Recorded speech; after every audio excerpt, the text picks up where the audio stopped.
Ui dồi ôi. Đằng lúng sang nữa.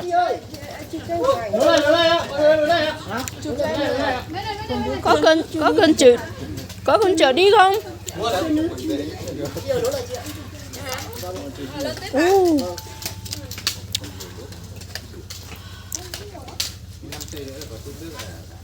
Năm cây nữa là km 16 tức con người.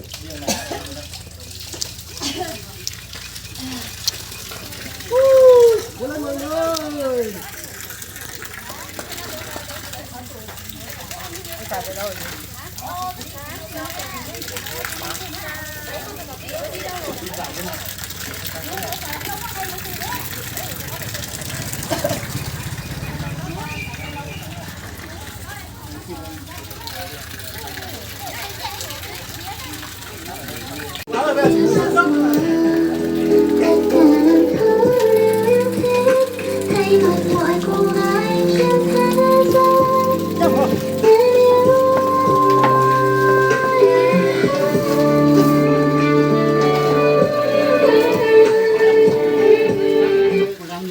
Cái này em còn đang làm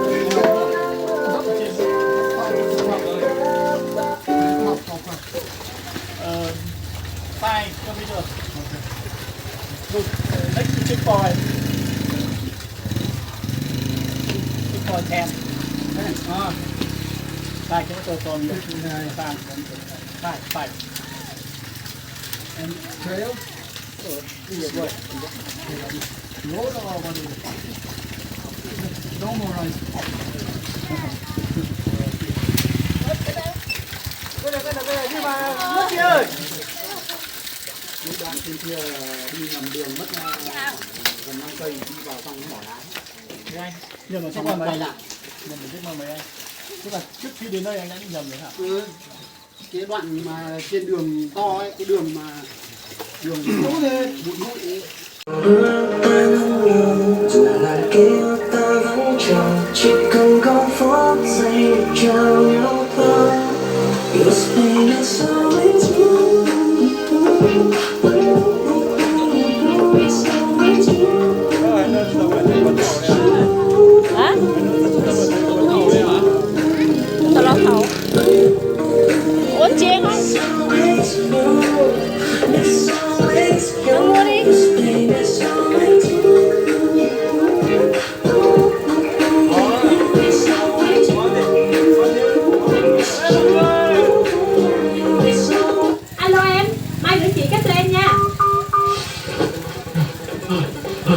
Thôi một hơi. Không có ý tưởng nào mới hết. Ủa? Đây là đâu?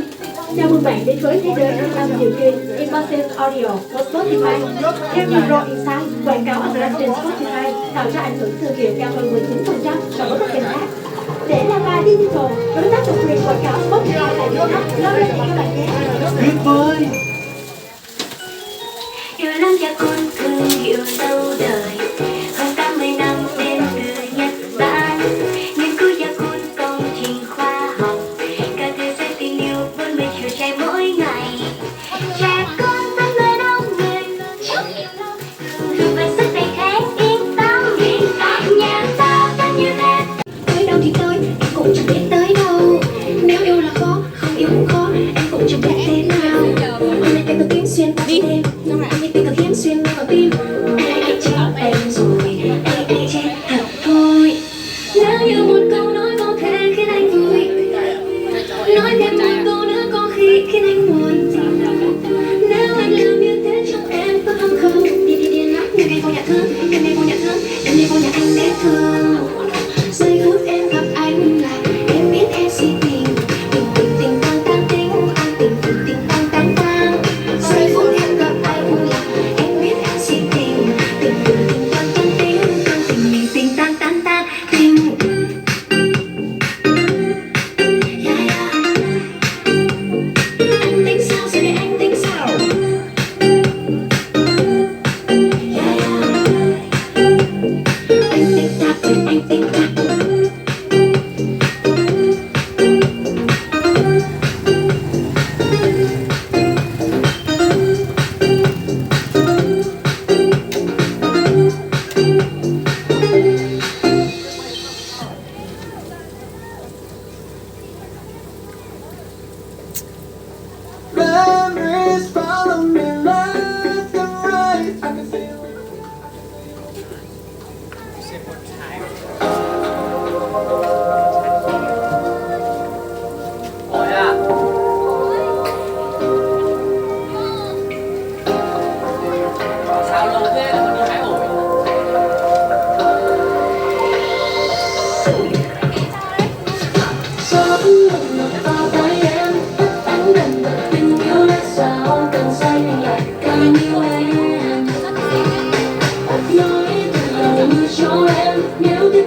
và năm anh đang rơi nhịp chậm đôi môi anh không theo kịp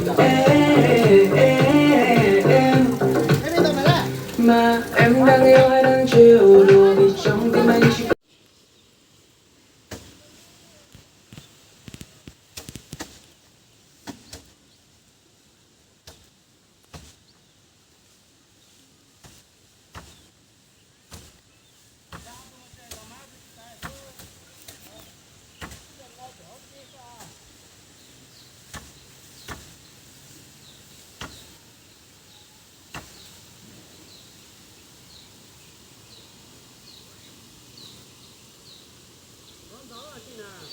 Ông trốn lên đó luôn mấy số tao nhiệt tay đi. Giờ vậy tôi trái lo cho nhung trên giấy cho rú rồi.